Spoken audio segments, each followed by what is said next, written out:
Welcome to the Life, Legacy, and Leadership podcast. Today's guest is a special guest. This is my graduate senior counselor, my first JC bunkhouse counselor. This is the Simon Knighten. Welcome to the podcast, Simon. Oh, man, thanks. Broncos for life, right? That's it. Brookhill forever. That is it. Yeah, man, thanks for having me on. Not jealousy, because that's the world. But man, I was just like, we've been talking about this for a while, and there's a little bit of distance between us. Absolutely, like physically, not relationally. Let me tell them who you are. Okay, go ahead. So I told you. I was ready. I'm good to go. Well, I told them what matters who you are is that you were my counselor. Right. That's right. And I graduated out of the Broncos bunkhouse. That's right. But Simon is a pastor. Up in, so it's near the Buffalo, New York area, and it is Gowanda, New York. Yep, go Panthers. Go Panthers. Yep. And so Simon is a senior pastor, and so because he is up in the New York, Western New York area, it is a little difficult to get him down here all the challenges. time. So there are some challenges. And so we finally got Simon on the podcast. So Simon, so glad to have you. Man, Simon, what brought you to Brookhill? How'd you get here? Gosh, okay, so the story stretches back, to when I was probably 5 years old, and I was born in Beaumont, Texas. I was about an hour east. I did not know you were born in Beaumont. Yeah, hour east of Houston, heading towards Louisiana border. My parents met down there there's a lot of different reasons that both of them ended up there. My dad was raised in that area. And so I was probably 5 years old, and my mom was really involved. My parents were children's pastors, but my mom was really involved with Women's Aglow, if anybody's familiar with that ministry. And so 5 years old, is how my mom tells it, that she heard this lady who had a camp in Arkansas named Hetty Brooks. And of course, Hetty's not going to talk to a fly and the fly's life not be changed because the Holy Spirit, and Hetty's just awesome. So my mom hears this lady speak, with all the Hetty things. And she says, someday I want to send my kids to that camp. Okay. Well, so we move. I was about 7 or 8. We moved to Shreveport, and we don't go to camp. Come on, kind of forgets about that. They start doing camps. They do all their stuff. 6th grade, like 2 or 3 people, maybe one person from our church went. I don't think she had a really great time. She came back and kind of talked about it. Well, then like a group from Zion Christian Fellowship in Shreveport went. There's probably 9 or 10 of us. Wow. That we came up here. And so 7th grade came up and, had grown up in camps, kid camps and all that kind of stuff. They're all campgrounds, right? Run by associations. No offense to associations or, the AG or, various like groups, but they're more set up for, conferences and that sort of stuff than they are, awesome fun time for kids. And so we're passing by a bunch of stuff. I'm like, I wonder if that's it. And with the one that's there on Highway 7, I was like, oh, that's definitely it. When we passed by it. And then, so 7th grade came, I was in the Bronco bunkhouse. Brian Cato was my senior counselor. Yeah. Is that what made you choose the Broncos? Was first year in there with Brian. Yeah. Him and Quentin, okay. Being, Quentin being my counselor, not in the cabin, but in other stuff, and then being his JC and AC, those years, and them they did a great job moving me and Steve Robert and James Pirtle around to all of the cabins, good or bad, great, or just hey, they're here and kind of filling in, holding the spot. But we got to see just such a broad type of thing. But yeah, no, Broncos definitely because of Brian. I think legacy was in my heart before it became, a hashtag, and something around here. 7th grade. And you know, my life's a wreck at that early age, and and this it became such an anchor, a mooring, a harbor in the tempest, a lighthouse, or whatever. I mean, whatever image you need, you know, that signal fire. And so yeah, 7th grade, and then just didn't stop, right? You know, I you know, came back shaving, and you know, then had a growth spurt, and then you know had highlights in my. I had hair, you know, had lots of hair. There's pictures. Someone went the legacy for Hetty was this past weekend, and somebody goes, oh Ethan Ross. We were like kind of there for the setup. We're getting ready for all the alumni to come. And Ethan's like walks over, he's like, hey, and he like pulls out, I don't know what year it was, but like there I am, and it's like I not only had hair, I styled it, you know. so I go from like, you know, 7th grade to styling hair, and now here I am sitting with you know with the man, the myth, the legend, David Aubrey Pate. So 7th, 8th grade, 7th, 8th, and 9th, you do the whole camera thing. You're like, I got to go back. I mean, that was it. So who'd you have 8th and 9th? Mike Morris. Mike Moores, yeah. Mike Moores, yeah. So Buckskins, yeah, that's right. 8th grade. 8th grade. Had a special friend in that cabin. 1989. Yep, 1989. So 89, Tyler. I was 3rd grader in Mike Moore's Buckskins with this guy. Yeah. I don't know when we like discovered. I mean, obviously, I think that week, you know, the great backup story, the great founders myth, you know, to rewrite history would be like we shared a locker, or like, or you slept above me, or whatever. Sure. You know, I was definitely top bunk, because in the 3rd grade, you're like, I'm not sleeping on a bottom bunk. what kind of loser sleeps on the bottom bunk? And I didn't want to climb up on the top bunk because I'd hit my head on like the rafter. I get in there as a 3rd grader. I'm like, yes, they haven't taken all the top bunks yet. Little did I know they were leaving those for the 3rd. Right. Nobody wants that. 3rd grade. I need to be able to roll out. Yeah, I think first 2, maybe 3 summers I'm top bunk. Then I realized, wait a minute. Being a JC on the top bunk was like torture. Yeah, that's right. I mean, because like you can't like bolt up at someone's vomiting in the cabin, which happened. Was it the 2nd year? So yeah, I think we're getting ahead in the timeline. But yeah, we can talk about that. Yeah. So Mike Moore's 89. 89. And then graduated from the Morgans in the Morgans. That's right. That's right. The mighty Morgans. They were my neighbors for the rest of my life. Remember your counselor? I don't. I remember my graduate counselor. It was me. It's a spoiler. I don't. I mean, I could. Gosh, it wasn't. I know the next year when I came back. Let's talk about the. We'll loop back around. My first week as a JC was in the Morgans. Okay. With Ben Manser, with Monty's. Could it have been your graduate? It could have been. I think you'd remember that. I would have. Well, because I know Ben worked. He didn't work, obviously, as many as Monty. It could have been. I just don't think. I don't think it is. I don't like. I know that first week, Camp 2 of 91. I was his junior counselor.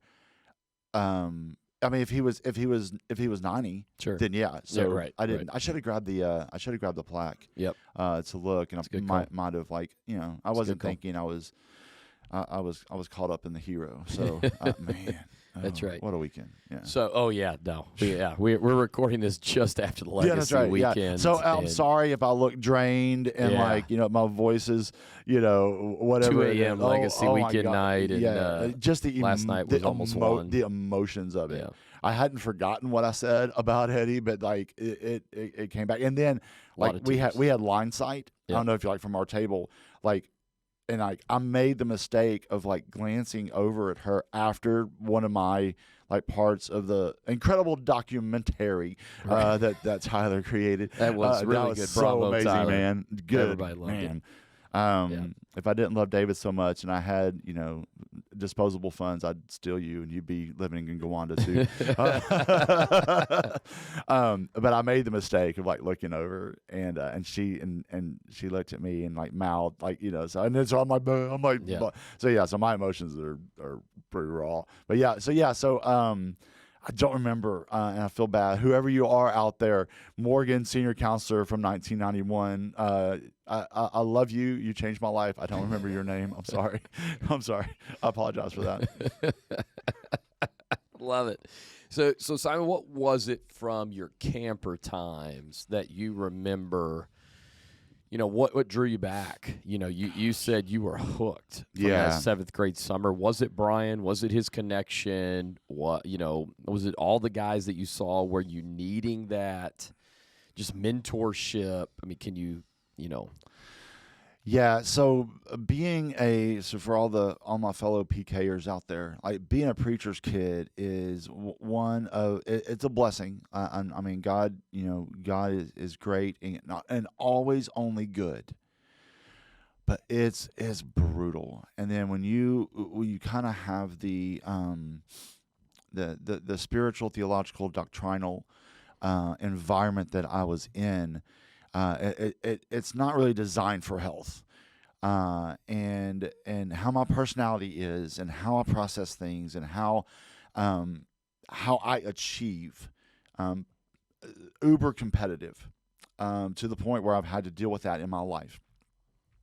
I've had to deal with it in some pretty radical ways. Where so I don't readily play games. I don't have a favorite sports team because I'm not mature enough to, because I'm mean and I'm cynical and I'll just rip on you. Like I have to watch. So that's my build and bend.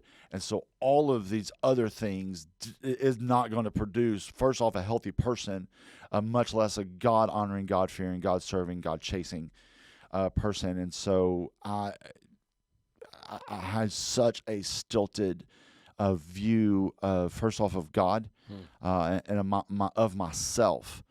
I was what I did. Right.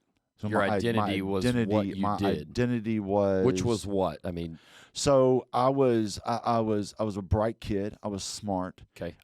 So academics was some of it. Academics was some, to the point where later in my life, I almost, and again, like, I process things super dumb and super weird and super unhealthy in every conceivable way, to where I would purposely like sabotage my academics with various things, athletically, always playing up. You understand what that means. So playing up is I didn't play baseball with until all of us got to a point we were good. Right. But I never played T-ball. Okay. Played coach pitch. Right. I'm like 3 years old. Yeah. Basketball, always Europe. Tennis, always played up. Mm-hmm. If I was 10, I was playing the 12s. I was 12s playing the 14s, and that sort of thing. And having some success in that. That was your main sport, tennis. Tennis was after I quit baseball. Okay. And after I quit baseball, then I quit basketball. Okay. And the tennis became, it was replacement type stuff. It was replacement identity. And so I come here across that cattle guard for the first time. And this is something that I think is more of a reality than, I don't think I'm a total outlier on this. Even at that age, and I think it's getting younger and younger, completely busted up. I am the bottom of the toy box, busted. I'm spooning from Toy Story. I am. That's who I am, and internally, that's how I'm beginning to view myself. And so are those. That is the lifestyle I'm beginning to step into for the next 4 years. And so, what God did for me was put me in an environment that's so Jesus soaked that even if you don't want it, it's in the walls. It's like your mattress has been soaked in the Holy Spirit. And so there's just that. There's something. And so, I go and we move in, meet Brian. Of course, Brian is the the quintessential connector. So much of connection, like I learned either from watching him or his mentorship and serving with him. One of the things we talked about the other night was, he said, I really enjoyed serving with you. And I was like, oh, don't say that kind of stuff to me, And so, and so he connects. I'm like, man, this guy's goofy, but he's kind of cool. Little did I know, like, how cool, like, these guys really were. And then I remember sitting on the pavilion. I'm like, we don't have any chairs. Like, this place broke. This place ain't got no money. Ain't got no, cannot go chair money. I'm from Shreveport. We always have chairs. We got no chair money. Sit on the ground. We got no wall money. We got these nets. Right. So we got no, like old Wampally basketballs. Right. So because I'm like critiquing the basketball, so I'm sitting there, and we're all sitting there. It's like nothing's happening. Right. And all of a sudden, this force of nature like enters into the room, and I'm like, what in the world just happened to my life? And I think Hetty busted on one of my friends for like looking at a girl, and what is she prettier than me? And I'm like, no offense, lady. Yeah, maybe, it's like, and so it's just that week. So when you started out, you had a little bit of an attitude. You were like, oh man, it's probably the typical prove it to me. That's right. That's right. You're 7th grade going into 8th grade. Yeah, and I mean, so you didn't want to be here at first. Yeah, I mean, I came once from my church. There's probably a girl that was coming, and so I was like, yeah, I'll come too. That's how I actually started playing tennis, like for real. Yeah, there's a girl in our youth group. We never dated.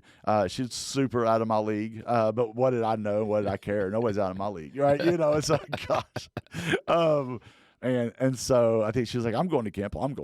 And like, I'm taking tennis. And that was like the next year. I'm taking tennis too, Right. And I'm going to take tennis at Corby's, tennis center in Shreveport. I'm going to take that too. And then like, she didn't do it afterwards, and I just kept on and found a coach and all that kind of stuff. Like that's 8th grade. cool. Yeah. And so, it's not that I didn't want to be here. It was just something else to do. And I was kind of ready to do it and then get back to the stuff in my life that I was using as a distraction, that I was using as a to medicate the incredible hurt and trying to fill that hole, and whatever it was, whether it's sports or friends or girls or whatever it is. What can I do? How can I silence this? Because it's just chaos up there. What can I do? How can I numb it? How can I silence it? How can I distract it? And there's no distractions up here. Right. And obviously before the ages of, like everybody having electricity, back in the Stone Age, there wasn't, it was me. It was me. It was this place and so many built-in times, that God could speak into my life, Vespers, morning devotions, whatever, going around, cabin ride, the wagon down to go-karts or walking down to Fun Swim or whatever the activity. I took hodgepodge my first year because I thought hodgepodge was something that it wasn't. You mean like the description that said we're going to play ping pong, foosball, and putt-putt, and then when you get there, we're putting Vaseline on a cotton ball and putting it on our nose and walking it to somewhere. Right. Yeah. Now I needed to win that relay. Right. And because I was like, years older than the other campers that were in there, I won all the right. Q-tip races, right. And Chubby Bunny, because my mouth was bigger. To this day, I want the descriptions to match the activities because of my bad experience that I had. That's foolishness, Nathan. Where was the foosball and ping pong? Mm-hmm. Yeah. It was there. It was the biggest disappointment. That's the only disappointment I think I had at Brookhill. That was an adjacent description. They were here. We're not going to do those. Right. It's like watermelon. We're not going to eat watermelon. We just have it. It's that was decorative things. That's it. It was a decorative foosball table. That's it. I didn't know I could change my activities either. I missed that announcement somehow. I would have changed it to anything, girl sports, right? I changed right away. I figured that out. Well, I wanted to change even if you couldn't change. I was going to find somebody. That's right. That's right. Yeah. And so it's bullcrap. it's nonsense. That's just give me a putt. Let me go play by myself with tetherball. That's right. I'm gonna make it my own activity. The one that you described in the brochure. I'm doing this is what I signed up for, not your stuff. Yeah. Yeah, and so I think that's me. It's time to. Okay. I'm sorry. I'm doing this thing with our denomination. We're at it's Luke 10:02. It's pray to the Lord of the harvest. Oh, I love it. And so so my denomination, we started doing it kind of like in leadership in the denomination about a year, and we've been bringing it into our local context. And pray to the Lord of the harvest, send out workers into His harvest field. And by the way, you're the answer. That's cool. You're the answer to that prayer. So anyway, sorry. It's all good. Free Methodist Church broke into the podcast. Yeah, and then so there's those things that are me, right? Man, those red T-shirts, right? And so I already said Brian, Monty, Manser, James Steen, Quentin Miner, Alfie Gibson. Okay. Alfie's working still at that time. Okay. Thomas now. Sorry. Yeah, Sorry, yeah, Alfie. yeah. Sorry, JT. So she continued to work when John wasn't here. Yeah. Okay. Yeah. I think she. It might have been. I know. When I was a camper, I think she was done before I became a JC. I could be wrong. Again, the plaques. Probably. I don't have to guess. I can go look. Yeah, her. If people don't know who John Thomas is, Yeah, we did a podcast with him, so you Yeah. can go back and watch that. JT, really good one, talk about culture. Oh Really good. man, So, anyway, yeah. little shout out. That was just a little commercial for That's John. right. The Mary and Sam. The Mary and Sam. Sorry, Cato. Okay. Yeah. No, Cato was great. Yeah. And Cato was the last one. Cato was the Right. the last one. But of course, you got to think it's 7th grade. It's 7th grade mind. Mm-hmm. And so some of those things kind of latch in there and hook. And so, I mean, the counseling band, and who they were, and who they became. At least 2 of them, Right. and so there was just, it was this environment. And then the counselors, I remember, activities were activities, but there was always this intentionality that I didn't recognize then, an intentionality to connect. And I remember coming back the next year and Monty walking past me and saying, "Hey, Simon, I'm glad you're back. What cabin are you in?" I don't know if I have my name tag on yet. Right? Right. And so I'm like, oh, like that guy who's like, man, like he's a cool guy. He's out there. He's going outgoing. I'm trying to figure out my personality. I have this extrovertedness in me, this outgoingness, this. I didn't understand like the charisma. I didn't understand that type of stuff. I didn't know who I was, and so I didn't know what I wanted. But God began to show me. I didn't want to be Monty Manser. I didn't want to be these guys. But you wanted to be something. I wanted to be something. And so God began to mold and shape me. I'm not a Christian. And by the way, I am not a Christian. I'm a PK. I'm going to church. I never miss church. Always in church. And this is in the era of Sunday morning, Sunday school, Sunday night, Wednesday night, and all the various things. So my parents are on staffs. They're on paid staff, and they're volunteering and doing something. They're like, the church that we ended up at Zion, they couldn't pay a whole bunch of staff. So my parents jumped in and said, we'll do children's ministry. They're doing that unpaid, and they're both working and doing all that, trying to raise kids. And so, but I am not a follower of Christ. I have not believed in my heart, confessed with my mouth, and called upon the name of the Lord for salvation. I've not done that. And so here I am. And so Monty calls your name. Monty calls my name. Why is that, Simon? Because I'm in 100% agreement, and we talk a lot about this with our staffs. Yep. That you got to know your kids' names. Because, That's right. Short story, Brian, my graduate year, calls my name from the stage. He's talking to the whole crowd, and he says, like David Pate, like Michael Stokes, my cousin who was there with me. And he calls my name, and I look down, knowing that I'm not wearing a name tag, but I just got to double check, and I'm not wearing That's it. right. And Brian Cato, the camp director, your first counselor, knows my name, and I'm in your cabin at this point. And he's the director. He knows my name, and it's everything. Why? Why is that? Okay. Why is that? I mean, that's Dissect that, Simon. that is in every single one of us. That's creation. So God, in the beginning, God created the heavens and the earth. The earth was formed, was without void. The Spirit of God hovered over the deep, and God said, "Let there be light." He named. He named and called into existence light. Let there be, let there be, let there be, let there be. Let us create humanity in our image. In the image of God, He created them, and we're named. And we're named our identity. We don't call when we have a kid. Oh, we're going to have a baby.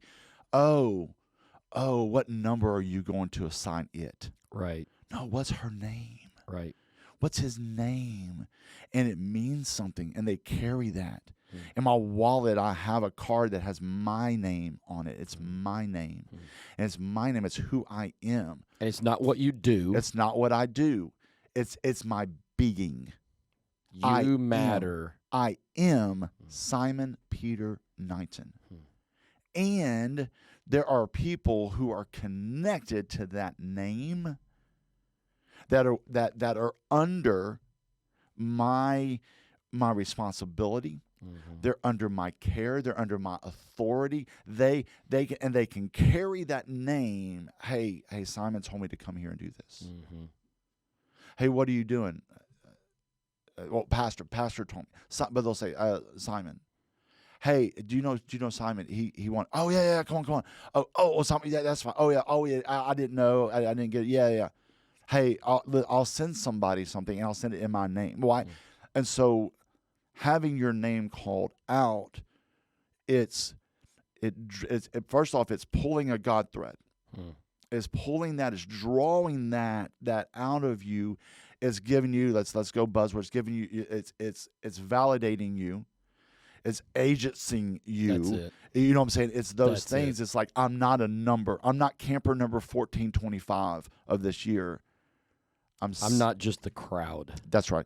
That's right. Bonnie pulled you. That's right. Brian pulled you out. Brian pulled me out of the crowd. Right. Now, sometimes it's, oh, you're getting in trouble, right? So at the dinner the other night. Infamous. That's different. I'm more than famous. I'm infamous. Yeah.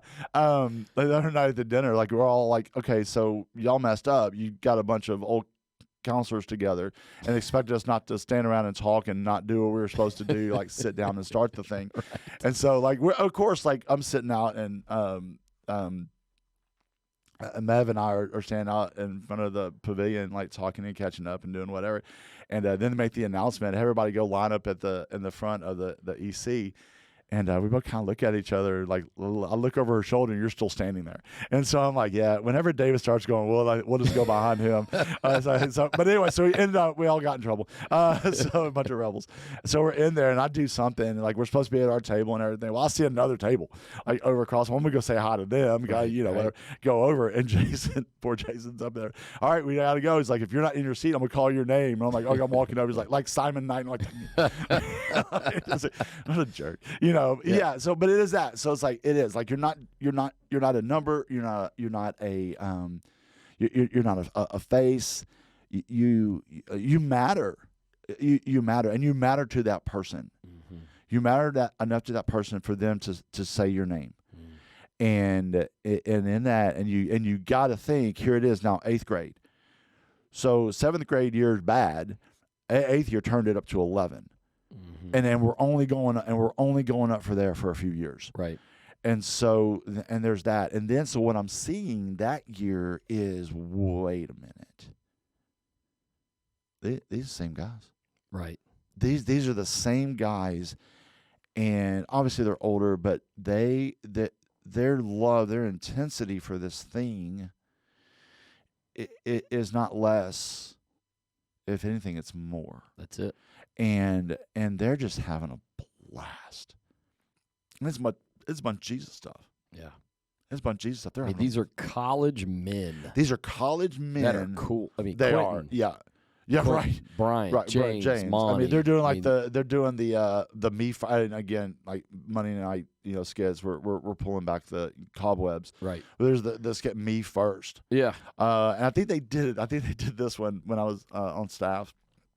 But at one point they end up with their Jeeps coming up the back from Vespers, and they're both standing on like the hoods of their like various like their vehicles yelling Me First. And I'm like, Right. that's cool. I think I was a red t-shirt. I was like, that's the coolest thing I've ever seen in my life. Right. And it's like, yeah. And so, oh man, they're in the back of a wagon singing Bodos Knighten Daten. What I chew. that's right. Yeah, that's right. And whatever Brian does, whatever Quentin does. Yeah. Monty had this thing where his hand went over his head. He called it the Monty Thinker or whatever. Yeah. What in the world is that? It doesn't matter. Yeah. Monty did it. It's cool. It is cool. Yeah, James, and then they were just and so I'm seeing a Jesus. I'm seeing Jesus. Right. I'm seeing Jesus. I'm hearing Jesus. And then Hetty, and then it's just and there's a lot to process there, but it's starting to. The heart of stone is softening, right? And it's chipping away, and mixed metaphors of all this stuff. The walls are coming down. They're not crumbling. Sure. But it's the layer by layer, the structural integrity of the walls that I've built. Your safety net, That's right. your protection, your guardedness. That's starting to weaken. Mm-hmm. The lies are starting to get weaker. That voice is starting to is starting to be drowned out by the truth. And so 8th grade, come back 9th grade, graduate from the Buckskins. No, graduate from the Morgans. The Buckskins graduate from the Morgans, and I wasn't a big. Sorry, I gotta scratch my ear. A little issue here. Yep. You grow old, things start itching, like your ears and your nose and your random spot on top of your head. Just get old, kids. It's great. It's the best ever. Random itches. When I do like lives, it's like my face always itches right after. It's like 3, 2, 1. I'm like, no. Anyway, sorry. I wasn't a big achievement get the this and get the that, get the marksman or get the golden racket. I had a lot of a lot of license from go-karts. I did not get my golden racket. I didn't care. I wasn't a big achievement guy, and I my just kind of part of my family. Ranchers, kind of grew up on horses and stuff. Didn't care about horseback as an activity. Because it's also July, it's super hot. I wanted to be in the water, that sort of thing. So I wasn't a big achievement guy. And so kind of ended my time as a camper. And I'm like, they're talking in JC training, Brian and Hetty doing that. Brian kind of starting it, and then Hetty, Hetty doing it. Hetty just, just pouring into us, and Brian as well. Brian just giving those what ends up becoming when we started doing guide talk every week, that in a gender appropriate type setting, but how being a leader, stepping up, stepping in. I'm like, nobody wants me to step up and in right now. I'm sitting there. That's what you feel about yourself. Absolutely. They're telling you to step up, and you're like, that's for other people. Yeah, I'm not worthy of that. Well, because I'm really wrestling with this Jesus. Right. Right. What I'm wrestling with is that God can love me. Right. Y'all don't know me. Yeah. You're talking about people that you might know, but y'all don't know this guy. That's right. I'm the biggest fake and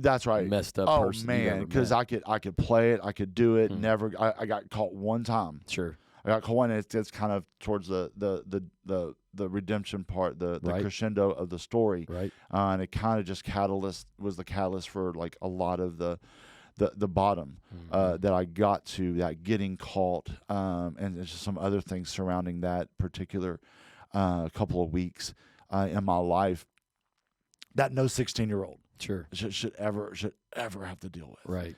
And I think which kind of another going forward a bit, which is why I was maybe so very purposeful with with guys and girls too, like Right. with campers, and I didn't want everybody makes their own mistakes. Sure. I don't want you to make mine, Good. and you don't have to know all the details. I can give you as much as you need, but you absolutely do not. You don't have to have that to have a testimony. That's right. You don't. I don't want any. I don't want my testimony. By the way, I don't want this. I don't want this at all. I definitely don't want you to have it. I don't want you to have this. I want you to know the joy of following, of living in this as long as possible. Yeah. If we could have babies be verbal in day one, I would say, come to Jesus. I would urge you, do this.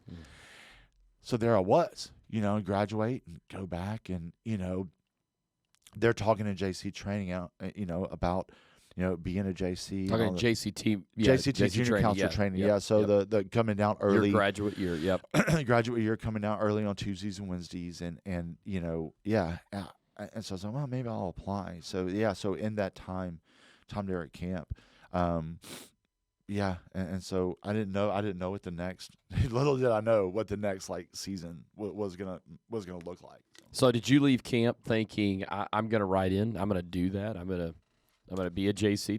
Did you leave thinking that? I did. Okay. You were like, I don't want this to be over. Right. This is awesome. Yeah, I didn't want this to be over. It was God. It was God for sure. He's the hound of heaven. He chases. That was a song. Leaves the 99. Reckless love. That all that all that kind of stuff. But it was he had hooked me. I just didn't know it yet. Okay. Right. And so I was hooked, and he was reeling me in. Yeah. And I still thought I was swimming. Okay. It's like I'm not a great fisherman, so apologies to fishermen who be like, that's completely wrong. This is how it worked in my life. Leave me alone. It's my story. When you tell your fishing story, you can tell it however you want. So I still think I still think I'm in charge of the stream. Right. But I'm hooked. And so, I'm going to write in and, whatever. Again, not a Christian, not so current staff. I think I said this a couple years ago. You have no idea who God has put in your bunkhouse, camper or junior counselor. You will, if you're here long enough, you'll have at least one Simon. You just will. It's just the odds. It's true. I mean, that's just numbers and math. Yep. And so I come back, and so they say, we want you to come back. Camp 2. It's Camp 2, and it's Ben Manser. And so I don't know anything. I know zero. I don't know negative. I just know zero. So all I know is that because they were kind of telling us in all these JC trainings, listen, you're kind of the cog in the wheel. You gotta you're here to serve. You're here to serve. You're gonna be tired at the end of the week.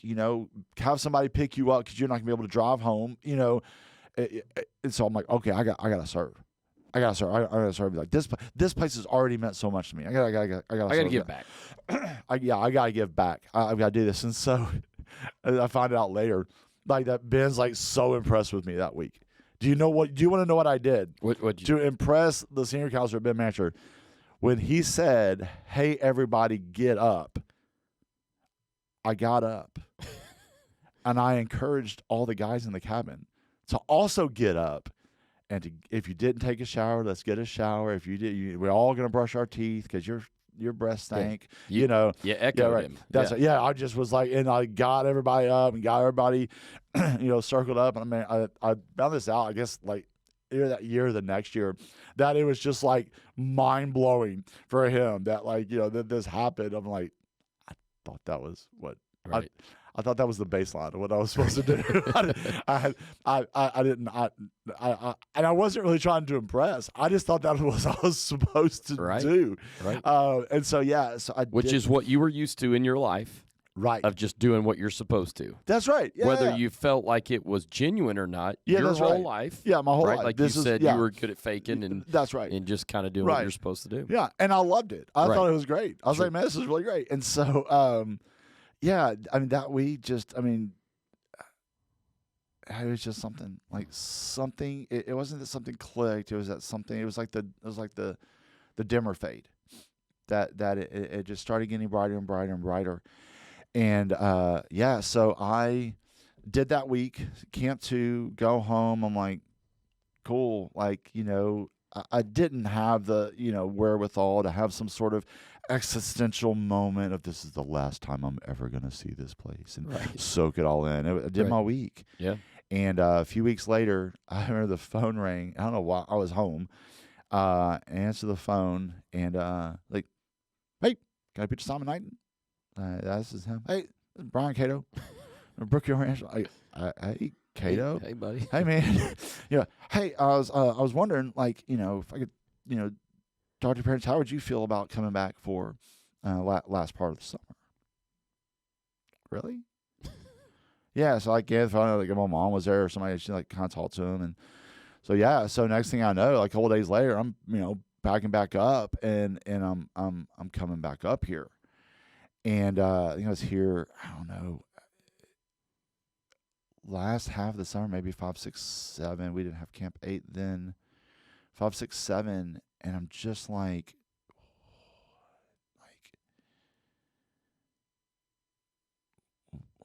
what's going on here? Because now I'm here over the weekends too. Yep. Now that's huge. Now these guys are taking off the red T-shirt, but they ain't taking anything else off. Jesus is still all over them. Right. And they're still drawing me in. Well, what they were doing, they were mentoring me. Right. They were mentoring me. I didn't know. We didn't have those words then. Right. They were discipling me. They were. God was using them. God was using them to bring me to salvation. And so, hey, Simon, this way, hey, jump in my truck. Now I wasn't with them with all the stuff, because everybody had the friends and everybody, I know we weren't supposed to date while we were on staff, but I wasn't in the truck for not dating. So anyway, yeah. So it's amazing how you can't date at camp, but so many people met their spouses here. That staff banquet is just powerful. Right. So they, I saw, again, I've said this so much. I saw Jesus. I saw real, and my life's still a wreck. I go back, my life's still a wreck. Had a car wreck when I got back, messed my back up, and it took me out of basketball.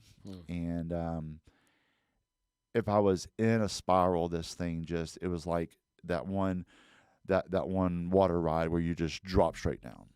That was it, and I was plunging towards the bottom. And it was a Thursday night, November of my junior year, and in high school. I remember laying on my bed, and that's when it broke.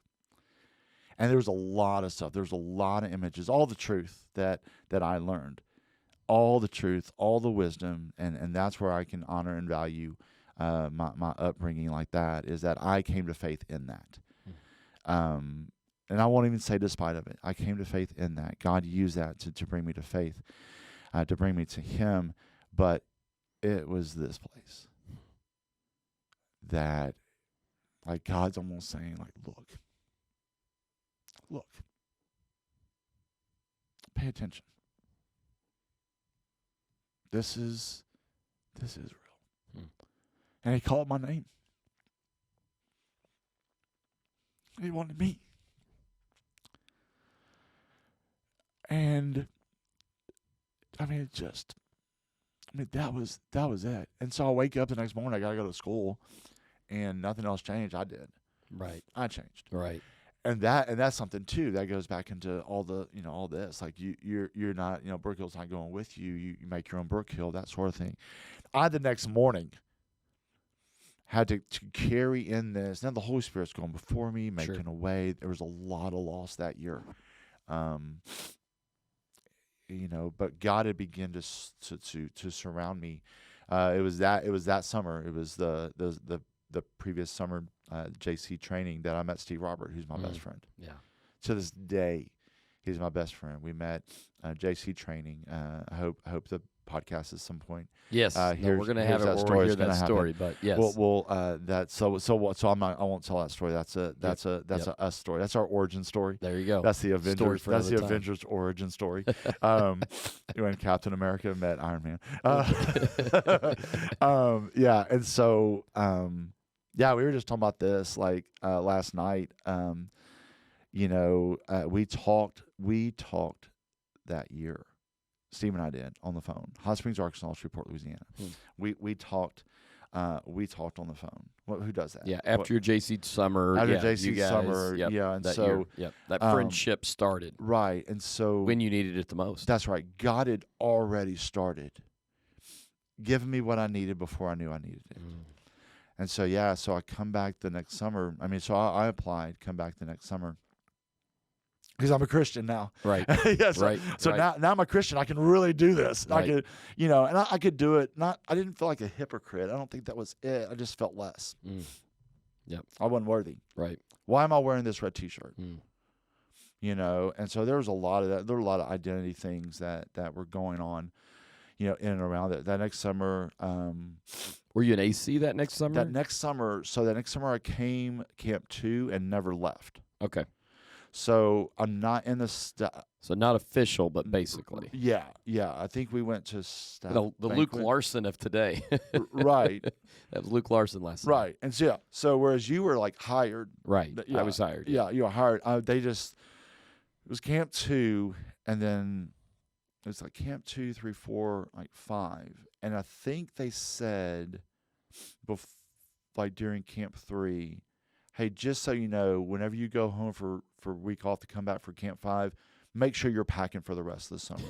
Make sure that you're ready for the next. Cool. And it's, you're wearing the same things every way. It's not like you need but make sure that make sure that whatever you had, I was doing tennis. Can you do this? I was like, I wasn't going to do a whole bunch like this summer anyways. I was going to do more training than anything else. But did you start teaching tennis? Did they have you teach tennis or no? Yeah. So.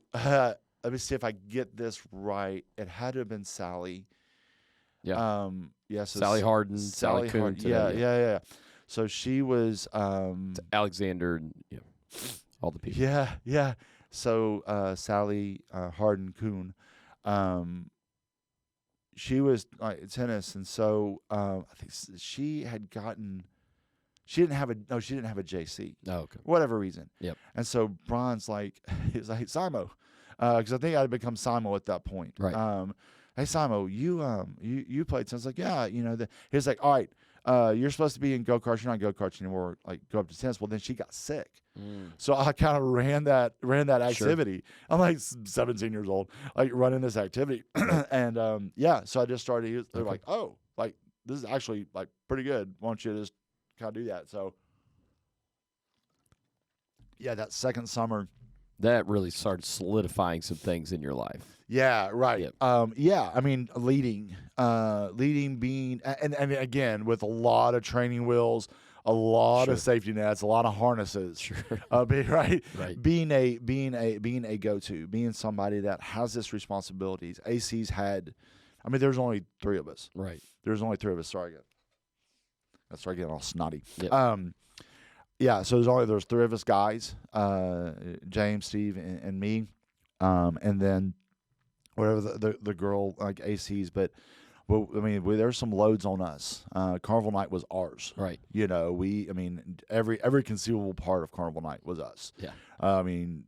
Except for the actual like getting up and talking, and so Tyler remembers that. Yeah, right. It was all him. Yeah, cutting the watermelon. Whatever. Like, so. Hold on, quick little side story. So, man, like the 3 of us really love watermelon. So if a watermelon broke, like we wouldn't like serve it to the campers.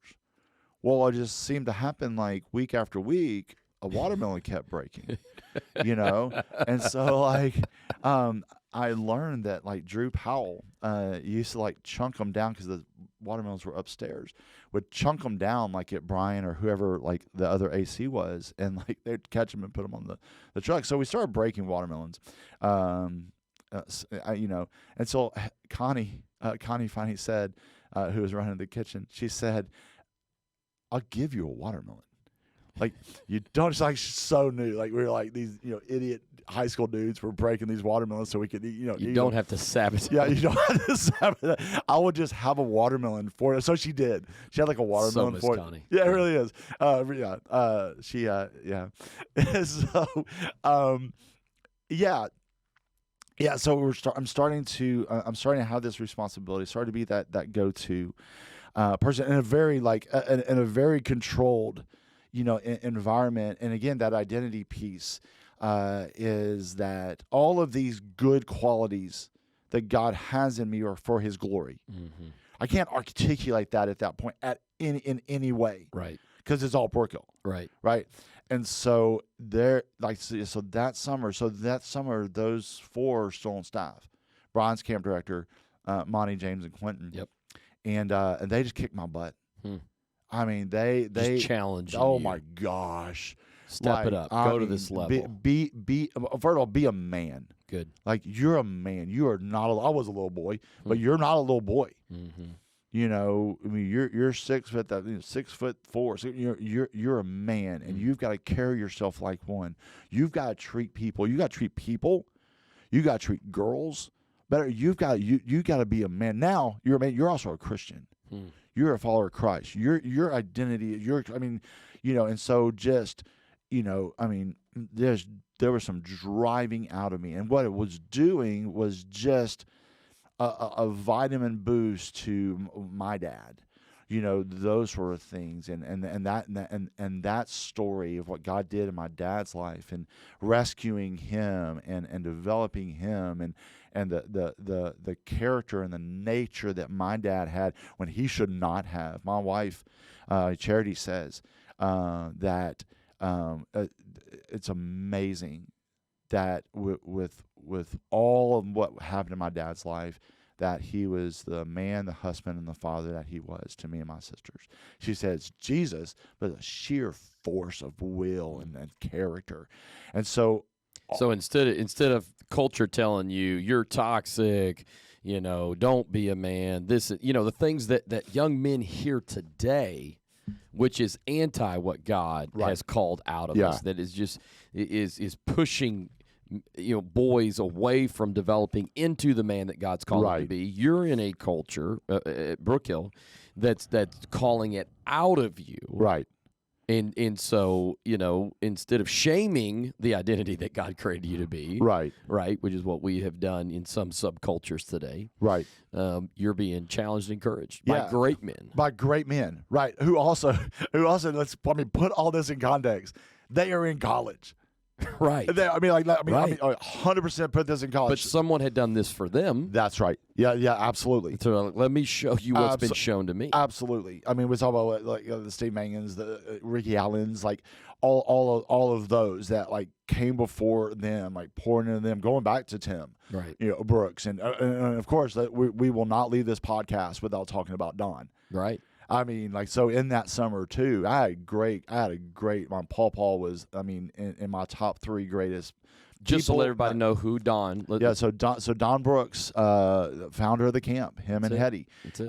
When we say Hetty, we say Don. There you go. Don doesn't get up. Anytime he got up, he cried.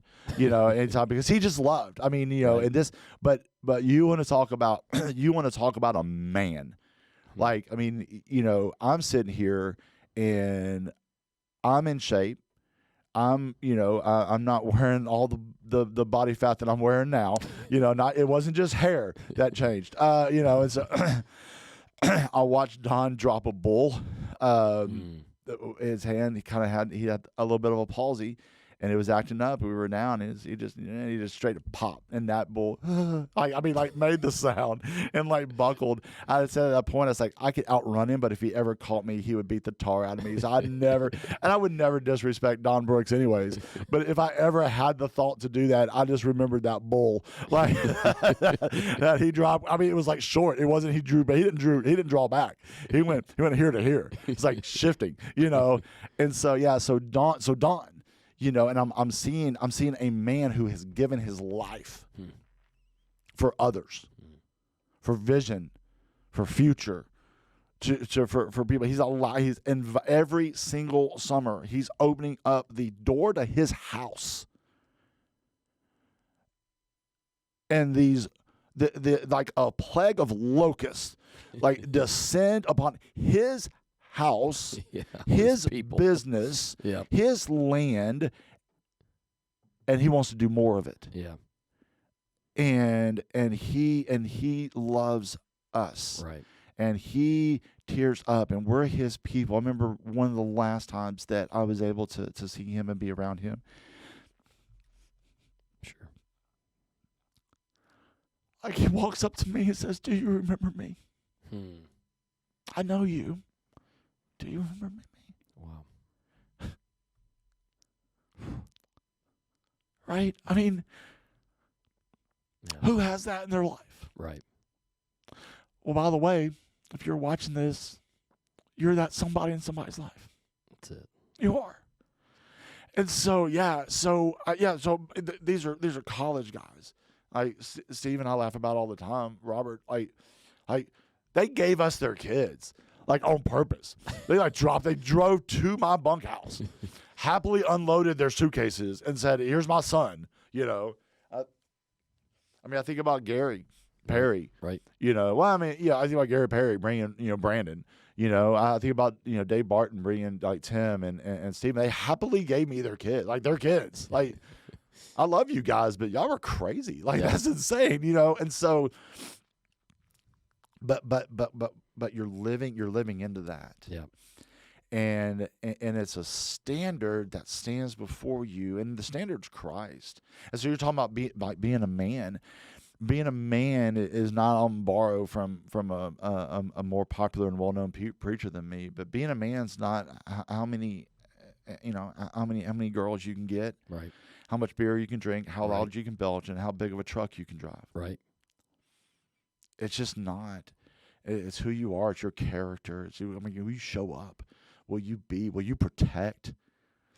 It's will you protect? So so sure. Maybe you have the ability to draw people in. Will you protect them? Will you guide them? Will you love them? Will you serve them well? Begin to think, tell the guys, like, guy talk. So, okay, so you're dating this girl, statistics say this is not the girl you're going to marry, especially like middle school, high school, but even college. Every relationship you have is going to end except for one. So that's not your wife. That's somebody's. So how do you want your wife to be treated?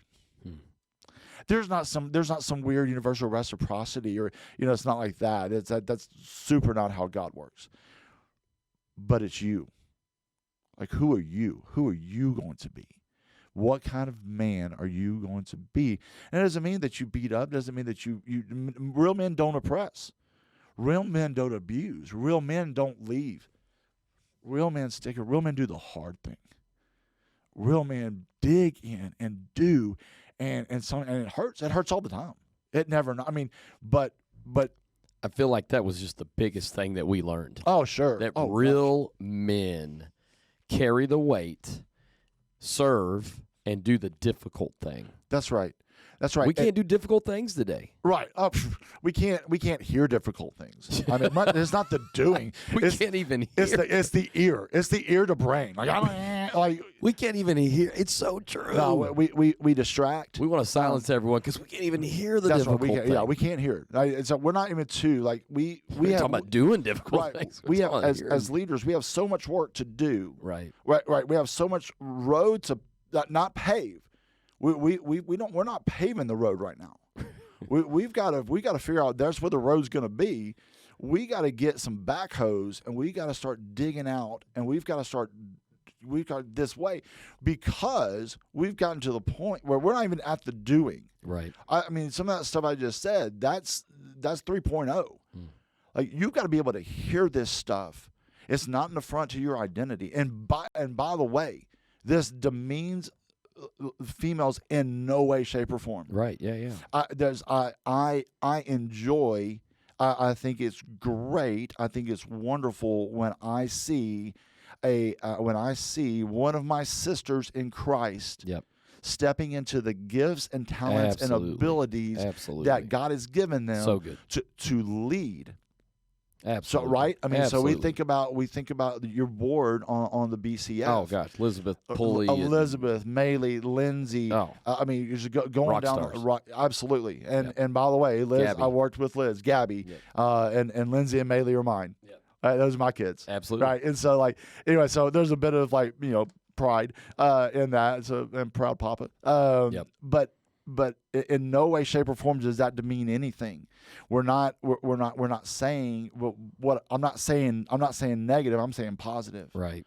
I'm So saying good. so in my life in that time, Which, by the way, we get like 5 minutes before we get a Oh, geez. Okay. airport. All right. Okay. Yeah. We got to get some. We can guys to talk the airport. forever on this thing, but That's I know right. Yeah. So real yeah, life is actually happening too. So there's that. Yeah. So yeah. Yeah. No, I just want to say we're gonna have to have you back, and we already know why, the story and the other things we want to get into. So this is Simon part 1, but just to kind of sum this up, because gosh, we've hit some Tyler. This has been solid. So many good things that we've talked about here today.